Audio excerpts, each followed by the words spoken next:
As education leaders, we all want one thing: students must learn deeply and assessment must be fair.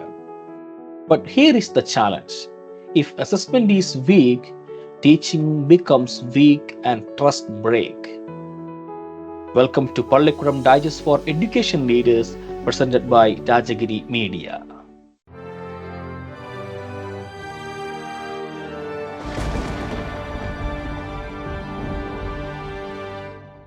Today's theme is assessments in education and 5 research stories that show how leaders can improve assessment systems in the age of AI and the learning gaps. We start with the core principles of assessment, then connect it to teaching quality, then look at equity and learning gaps, and finally see how AI can help and also harm if used without care.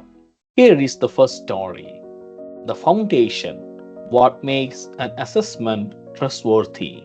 On December 5, 2024, Cambridge University Press and Assessment, through the Assessment Network, released a report on the 6 principles of assessment. The principles are: validity, are we measuring the right thing? Reliability, do results stay consistent? Fairness, no bias by gender or disability. Standards, clear grade levels. Comparability, grades mean the same across time and boards. And practicality, workable in real schools. The key recommendation is that leaders must balance trade-offs. High reliability often needs standardization, but practicality needs flexibility. Cambridge also suggests staff training like A101, introducing the principles of assessment to build assessment literacy. The message is that good assessment is not just a test, it is a defensible decision system. Now, strong assessment depends on strong teaching practices inside classrooms. The OECD report Unlocking High-Quality Teaching, published April 3, 2025, was led by Professor Jenny Ingram from the University of Oxford, Anna Ponce, and Lawrence Holdsworth at OECD with Oxford's Department of Education and the Schools Plus network across more than 50 countries. It used evidence from 150 schools in 40 countries.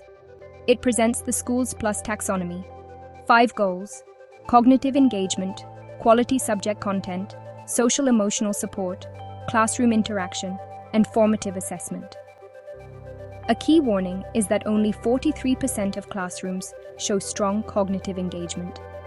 It also notes 74% of jurisdictions now budget for teaching innovation, and 77% have time-bound improvement goals. The recommendation is that leaders should institutionalize instructional dialogue, peer observation, and shared lesson planning. Now, a critical equity message: the same good teaching may not help all students equally. A study published on January 20, 2026, from Masaryk University in the Czech Republic by Klára Šedžová and Martin Sedláček in Frontiers in Education examined teaching quality in lower secondary schools. They found that the usual 3 basic dimensions model was not enough. Instead, they proposed a 4-factor model, splitting cognitive activation into learning tasks and teacher interaction, which showed a better fit with a P001. The key message here is that classroom management and support help most students, but deep thinking tasks often benefit already high-achieving students more. So honestly, gaps can widen if leaders do not ensure proper scaffolding. The recommendation is to promote differentiated instruction and track prior achievement when evaluating teaching impact. Next, AI is changing assessment, but leaders must decide how do we use AI without damaging trust. A March 5, 2025 article in AI and Society, published by Springer Nature and written by Dr. Susie Joseph, argues that AI is shifting assessment from static standard tests to dynamic and personalized metrics.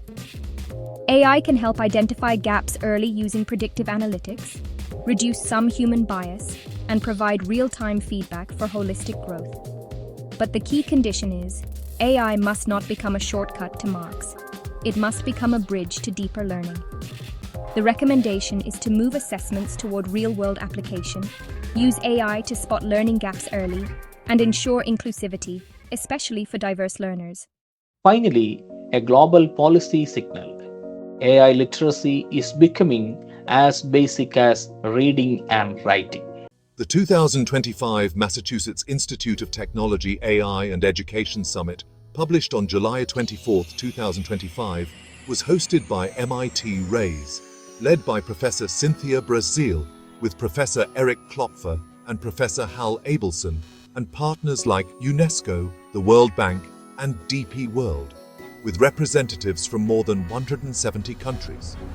Findings included Riley Kai's work showing that Gen AI as a pre-questioning helper can reduce student anxiety, early results on AI-based Socratic tutoring, and a strong warning that AI tools are often English-dominated, needing what they call localized intelligence.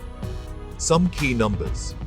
Over 2 million learners reached through Day of AI in 2025, 175 countries reached, and 7.7 million apps created using MIT App Inventor. The recommendation is to mainstream AI fluency, keep teacher-led design, and go beyond Bloom's to critical co-creation with AI. So, what is the single message for education leaders?